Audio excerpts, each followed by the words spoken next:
I've DM'd D&D for years, and I can't name you, despite being a DM, a single king or knight in all of D&D's default setting. And I'm willing to bet that whether you be a player or a DM like me, that you can't either. Now don't worry, we're not bad DMs or players.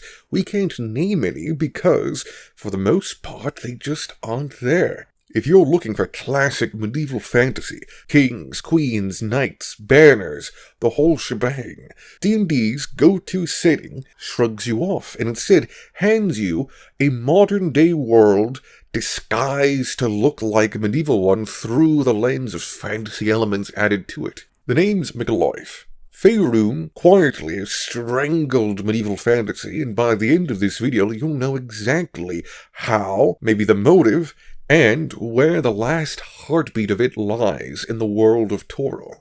Our main suspect is the Sword Coast, where kingdoms go to die. You'd think that something called the Sword Coast would be overflowing with knights, tourneys, and royal banners. Instead, we get a chain of coastal city-states tied together by the Lord's Alliance, a fantasy security pact that pretty much is D&D's NATO, with towns paying tariffs, sending troops, and in return getting protection from the Lord's Alliance whenever someone inevitably opens up a portal to Demon Town. At first glance, it looks like a bit of feudalism. Big cities, dependent towns, mutual defense. Then you start to look at the cities, and that is when the illusion breaks. These aren't kingdoms, these are adventure hubs, with municipal branding. Baldur's Gate, for one, is not a kingdom, it's an oligarchical republic. A very modern thing, mind you, with three main pieces, three branches of government. The Council of four dukes who share executive power. Think 4 presidents in a trench coat, not a royal line of kings and queens. There's the Parliament of Peers, a noble assembly that looks and functions akin to the House of Lords, and the Flaming Fist, the army, which is actually a mercenary company on retainer. No crown, no hereditary monarchy, no knightly orders, the core of the state. It's just nobles and their favorite mercs. What is this, Night City or something? Now, that has consequences at the table. As a DM, you have to explain the Council of 4, Parliament of Peers, Mercenary Army, and then you're suddenly teaching political science instead of running D&D. There's no simple mythic rallying cry, no, for the king, just for the city, for my paycheck, for minimum wage. Like, what? This is a huge shame. The Flaming Fist aren't chivalric knights, they're paid muscle with paperwork. And now that's fine if that's that specific city's main thing. It's okay. Not every city needs to be like, who knows, like Camelot or something. That's fine. But you're going to sense a trend here, as we then move on to Waterdeep. Now, before we do, if you're enjoying this, I suppose, autopsy, hit the like button. It lets the algorithm know I'm not just yelling into a bag of holding. Now, at first, Waterdeep looks like kind of an upgrade compared to Baldur's Gate. It's bigger, richer, more intrigue, and when you kind of look into things, it looks the slightest bit better. It's run by a council of master lords whose identities are secret, and one open lord, a public leader chosen among them. Again, no crown, no dynasty, no core culture, really. Instead, you get merchant guilds, a massive city watch, and just corruption. Instead of a mythic medieval capital, we instead get what's pretty much industrial-era London with all of the industry and machines replaced with magic. Individually, Baldur's Gate and Waterdeep are completely fine. The problem, though, is how similar they are. Big trade cities, complicated councils, mercs and guilds, with all of these all at the top of the city, as opposed to any royal family or anything like that. The one bone I can really throw to Waterdeep is it does have a lot of nobility, but beyond that, it's seriously lacking. And this is coming from a guy who has ran Waterdeep Dragon Heist, a version of it that had all of the different villains in. I played that for basically a year, DMing it. Was it fun? Yeah, absolutely, it was fun, but afterwards I was like, okay, well, let's kind of see what other settings we can do. I looked towards Baldur's Gate, and I thought, oh, this is just Waterdeep, but more religious. And then I looked towards Neverwinter, like we are about to now. The grand city of Neverwinter. The Jewel of the North. Now, it used to actually have a line of kings. Now the thing is though, I said used to because right now it actually doesn't. Instead, it has one person, one being, who's the bright last shining hope in all of the Sword Coast. Dagult Neverwinter. This guy is the best. He is my favorite NPC in all of the Sword Coastian, all of like 5th edition stuff, pretty much, okay? He is someone who basically never appears in any module whatsoever. But he's so cool. He's so cool. So, you know, like in Lord of the Rings, where there was that old guy? Old crazy guy, like Denethor, I think. Now, Denethor, he was the steward of Gondor. He was a total nutjob who was basically the king without being the king. Dagult Neverwinter is that guy, but with the mind of like Tywin Lannister. He is the uncrowned king of the Sword Coast. Problem is though, he's like never gonna be crowned because the Sword Coast rejects any idea, any remote beckoning thought of medieval fantasy. It throws it out. Now, Neverwinter is the closest thing the Sword Coast gets to a monarchy. It's a perfect setup for questions of legitimacy, knightly loyalty. Do we back the false king, or do we not, even if he is so cool? But we almost basically have no time there whatsoever. We have a map, but there's no adventures that actually happen there. Even when Neverwinter appears in Vecna, Eve of Ruin, it's an alternate, shadow-filled version. We never actually get Neverwinter full-blown. Instead, it's Neverwinter but sad. So the one place on the Sword Coast that nearly feels like a kingdom mostly gets used as just set dressing for kind of a trampoline to join some other whole different dimension hopping adventure. Here's the thing. I don't believe that the Forgotten Realms or Faerun are bad because they're unrealistic. They're weird because they're selectively realistic in the least fun ways. Somewhere along the line, fantasy writers collectively decided that kingdoms are naive, feudalism is unrealistic, and what we really need in our dragon game is trade policy, parliamental structures, constitutional city-states. What's happened is that they focused on modernizing the institutions of a fantasy world, forgetting that those institutions are good at telling certain stories. The king is dying.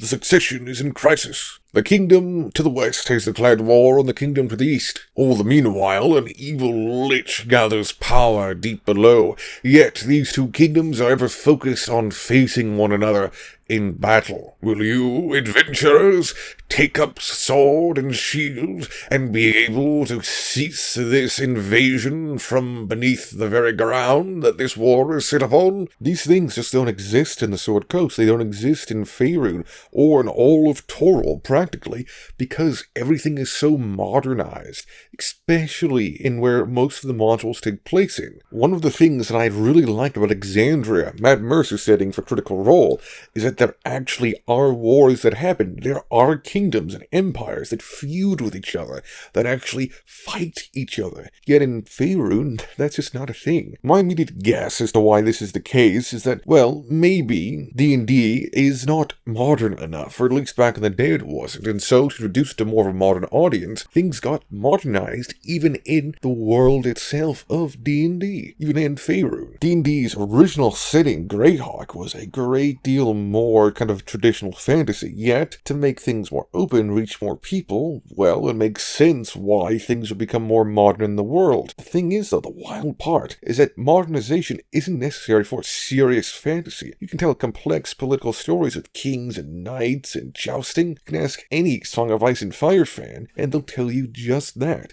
The complex doesn't require oligarchical republics, all these city-states, adventurer-run NGOs, fantasy NATO. In the Sword Coast, there's this instinct just to make everything so modern, from the actual government structures to even just the living everyday life of actual people in the world. All it is just seemingly supposed to be like a reflection of our own world in this fantasy one, and that's, listen, our world is boring. We're going to D&D for an interesting world, something crazy, okay? I don't mean to diss our world that much, but come on. When my character's in Waterdeep, and I go over to the nearest inn, right? I want to hear some cool stuff going down. I want to hear about, oh my gosh, did you hear about the king? The king just got ousted by his brother. Some crazy stuff's happening in the royal family. That's kind of cool. I don't want just the evening news with owlbears, alright? There's a place for that. Modern, coded cities with industrial vibes, trade leagues, those can all be amazing flavors in a different setting. or at least a bigger one. The problem is when we stop having this different, kind of more modern cities, kind of like, I guess you could say, like Midgard and like Final Fantasy VII, as the entire menu. When every major hub is a city-state run by councils, officials, guild-driven, extremely allergic to crowns for some reason and any sense of royalty. We didn't need to modernize fantasy this much. Nobody picked up the player's handbook and said, I hope this is a robust commentary on municipal governance. They wanted kings, queens, knights, dragons, and a reason for something to shout dramatically before rolling initiative. In almost every other medieval world, you'll be able to say, scream out, for the emperor, or for king and country, or anything like that. As for, well, the Sword Coast, for Faerun, you get none of that. Instead, we have a whole coastline of very stressed city officials and extremely well-organized guilds which rule everything. Which again, can be fun, but if every default game and every module push you towards these modern structures in the disguise of medieval fantasy, that's not an upgrade, it's just a complete shift of the genre. And sometimes you just want to go back to a world where the main answer to who rules here isn't, it's complicated, this is a city-state, this, that, and the other thing. It's instead, the king does. And he needs you to ride at dawn. Other fantasy worlds understand how powerful contrasting realms can be extremely enthralling. In the Elder Scrolls, you've got Cyrodiil versus Skyrim, the Imperial Heartland versus the harsh Nordic frontier. In Lord of the Rings, as a contrasting, you've got Rohan versus Gondor, horse lords with meat halls, with ancient stone cities and old kings for the other. A Song of Ice and Fire, you've got so much of it. You've got the North, you've got the Reach, Dorne, everything. Every region has distinct identity. You always know where you are by the politics and the culture. On the Sword Coast, on the other hand, the differences between the three often boil down to, that one's richer, that one's a bit more grim, and this one's on fire. Now, you might be someone who's only typed a comment saying, whoa, there are knights actually in the Sword Coast, in Faerun. There's even a background you can choose with knight being its name.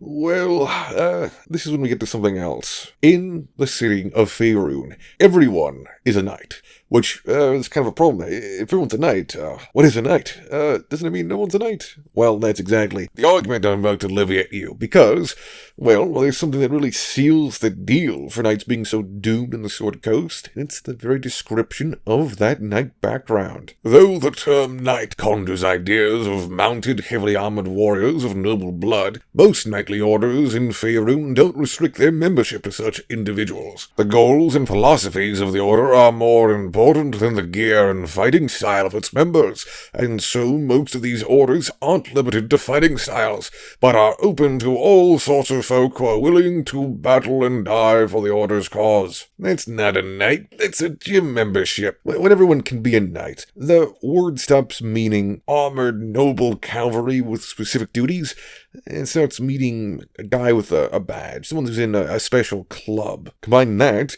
with no strong monarchies, no royal households, no real tourneys or succession crises, and the whole chivalric side of fantasy quietly evaporates. And plus, not to mention, knights don't even have any power in the world. Which leaves me wondering, hey, if you look at any adventuring guild with a goal, and also look towards any order of knights, what's the difference? I don't think there's very much. But surely, if there are knights in all of the Forgotten Realms modules in 5th edition, surely there's been an instance where knights have been important, which brings us to the module loop that continues this destruction of the genre. Most official 5e adventures follow a pattern. You begin on the Sword Coast, use a city or a town as a starting hub for a session or two, and then, well, you're gone. You leave the political map completely. The Hells, Feywild, Underdark, some spooky place, space maybe, you name it, you're there. You're not coming back until the end of the module, which is probably when you're ending the game. You almost never get the simplest pitch of, you are knights sworn to the kingdom, its fate is your problem. Instead it's, you're some adventurers in a tavern, eventually you'll fight a god, I guess. fun? Yeah, absolutely, it can be, but it's a very specific flavor of fantasy, and when it becomes the default, it just breeds stagnation, and it's just, well, rather a huge waste of what made fantasy so memorable. Now, other settings do remember the crown, the kings, the knights. D&D as a whole hasn't completely forgotten how to do this. We do have Greyhawk, which is an older school, more traditional kind of medieval vibe world, and Dragonlance, which is famous for its order of knights, gods, and dragons. Dragonlance especially carries its Arthurian DNA very well, as its knightly orders, oaths, grace, failure, all of that is still within that setting, even if the latest book of it wasn't that good. Now, Greyhawk is supposed to be getting more attention in this new era of D&D. That could push things back to being a more classic realm-based fantasy, but even inside Forgotten Realms, there is a place that has everything that the Sword Coast is missing. Cormyr, the land of the purple dragon. Or rather, what I like to call Cormyr, the kingdom that D&D forgot. If the Sword Coast is where chivalry went to die, Cormyr is that exact fate heartbeat that I was saying earlier. That proves it's not completely gone. Cormyr is a true kingdom with a royal monarchy, noble houses, knightly orders, and a feudal hierarchy that actually looks like some of the stories that D&D claims as what inspired to begin with. The Knights of Cormyr earn their title through service. They swear to the crown and fight for a realm and not just a city and a bunch of merchant guilds. Now, it sounds great. Cormyr could have been, and maybe could still be, D&D's Camelot or Gondor, but instead it's usually reduced just to trivia. Oh, yeah, the Purple Dragon Knights are from there, right? Yeah, that's basically the only thing we're probably going to hear from Cormyr in a long while.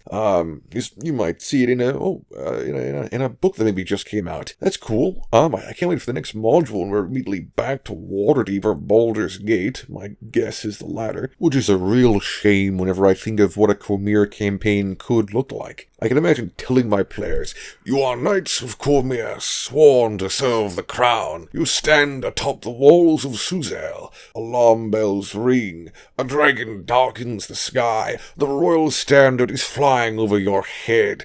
And from there, your campaign could be diplomacy, war, attorneys, jousting, court drama. And suddenly, there's oaths, betrayals, enemies that have banners and not just logos. You get to shout "for the crown" and have it actually mean something in the world. Compare that with you're in Baldur's Gate again. They're occultists. Again, it's a very different flavor of fantasy. The core of my rant is fantasy should make you feel small. The map is huge, but that's not the reason as to why it should make you feel small. It's because the stories are old. You want ruins built by people who had their own legends, castles with tapestries of past heroes, a sense that your characters are stepping into a long ongoing history, when every single new adventure is new adventurers, save a city that resets for the next group. It's just something where you lose legacy, continuity, and a feeling that the world is moving on, living without you. Cormyr, it shows what D&D could be if it leaned back into kings, queens, knights, and dragons as the core of the experience, not just background noise. These aren't stale cliches, they're the skeleton of the genre. Strip them out, replace everything with city-states, trade guilds, mercenary companies, and you don't get gritty realism, you get fantasy bureaucracy. Bring back the crowns, bring back the banners, and for the love of all that's holy, give me a king or queen. If we're stuck on the Sword Coast, fine. At least put a crown on Daggled Neverember's head and see what happens. Why not? Now, if you've enjoyed this rant, and would like to see more, feel free to go ahead and give me a like and a subscribe. And I hope you enjoy my other videos.